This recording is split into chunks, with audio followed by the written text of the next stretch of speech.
қорғаныстар 2 өте қызықты жеріне келдік. Екінші бөлімінде бұл Стамбул қаласын көрсетеді. Бұл кісінің аты Хешмет. Ол Стамбулда тұратын шағын кәсіптері бар кәсіпкер. Ал мынау Джекбет және Юсуп оның үлке туған ағасы мен ұлы. Юсуп Хешметтің туған ұлы. Бірақ екеуінің бастары піспейді. Тіпті өзінің туған ағасымен де Хешмет араласпайды, яғни Джекбетпен.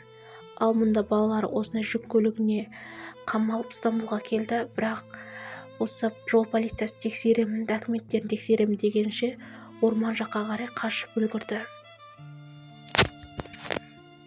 Ал мұнда Стамбулда әлгі Хешмет осы көше адамдармен кездесіп өзінің мәселелерін айтып, немесе тиісіп қалып, бір жүрген жері ұрыс-керіспен жері деген.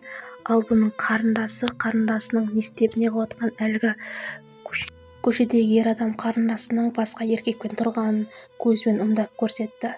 Басы қаны басына шапқан Хешмет қарындасы Нежланың қасында еркекті сүйрелеп, тіпті қолына пышақ алып, қайшы алып, бұны қорқытпақ болды. Ендігі осы жерге келсең, аяғыңды сындырамын, жаныңды аламын деп.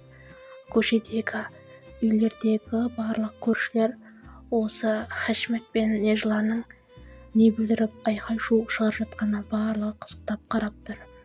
Қарындасы, менің ешқандай кінәм жоқ, мен ештеңе істемедім деп Нежла ақталып жатыр.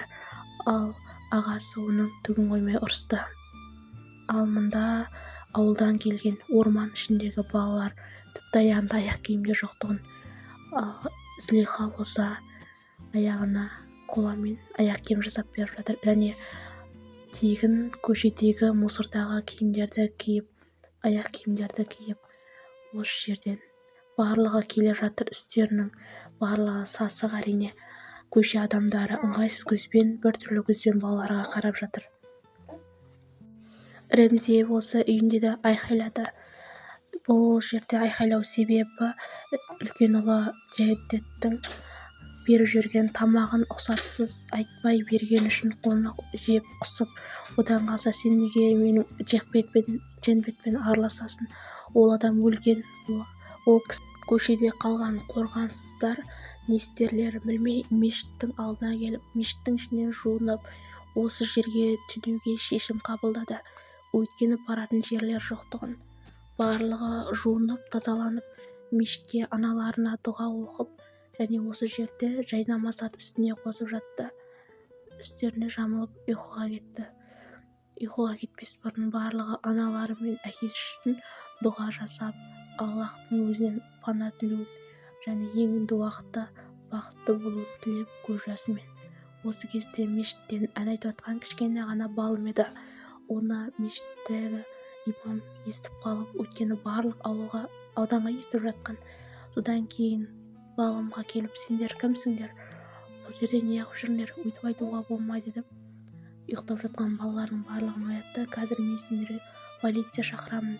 Сендерге қандай көмек? Барлығын полиция ұйымдастырады деді. Полиция деген сөзді естіген балалар имамның киініп келемін дегенше көзқарасын жоғалтты. Олар барлық жерден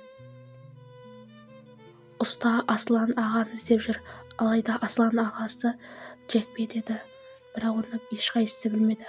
Күні бойы іздеп қарындары ашқан. Аға, бізге қарнымыз ашты, тамақ тауып бер дейді. Осы жерде Джемо тамақты қайдан аларын білмей, барлық көшені базарды аралады, бірақ ешкім тегін тамақ бермейді. Сол кездері шаурма, яғни кебаб жасап жатқан кісіні көреді, бірақ ол мысықтарға деп жуынды қосылған тамақты осы жерде мысықтарға арнайы әкеп беріп жатты. Джемоның қанша намысы болса да жылап, бауырларым үшін деп мысық жеген тамақты алып қаша жөнелді. Өйткені ол тамақты көргендер ұрсуы мүмкін деп. Солай кеш бата бауырларына әлгі тамақты әкеліп барлығы жейді. Бірақ өзі көзіне жас алып, бауырларына шындықты айта алмады. Азизе болса өзінің Джемоның қаншалықты өтірік айтып отқанын да білді. Қайдан алдың деп сұрайды. Бір аға берді. Бауырларым аш деп едім, осынша тамақ беріп жіберді деп алдады. Басқа бауырлары мәз болып, ағасының әкелген тамағын жеп отқан кезде Азизенің алдында тістелген, мусорға кеткен, шіріген осындай үлкен берет шығады. Жаймен ғана, ақырын ғана, ешкімге білдіртпей, және ол беретті артына ғана қойып алады. Сол кезде ғана көзбен барлығын түсіндіріп отырады. Амалсыздан мысықтың берген тамағын барлығы жеп, кішкене болса да қарындарын тойдырады. Эмрах деген су жұқпас және адамды алдап кететін осы балалардың шұбырып жүргенін көріп, осыларды алдайды. Өйткені Азизенің қолындағы алтын білезікке көзі түскен. Тоқпақтай алтын білезігі бар адам қалайша кедей жүреді деп адайы осылай өтірік алдап бір үйге кіргізеді. Бұл үйдің иесі гүлдерді суарып қой деп берген екен кілтін. Бұны пайдаланған Эмрах осы жерде тағы да Юсуп келіп көмектеседі. Өйткені үй иелері бұларды қуып шығады. Енді не істеймін, білесік қайда деп жылайды. Ал мұнда Азизенің әкесі және оның әжесі, олар қайда, қашан менің немеремді алып келесің деп өз ұлына қарғыс айтып жатыр. Немеремді, яғни Азизені тауып әкелесің деп қуып шығады үйден. Мейірімді Юсуп балаларды өзінің әкесіне айтпай жертөлесіне, яғни кәріз жүйесіне әкеліп осы жерге паналатады. Жалғасы бар.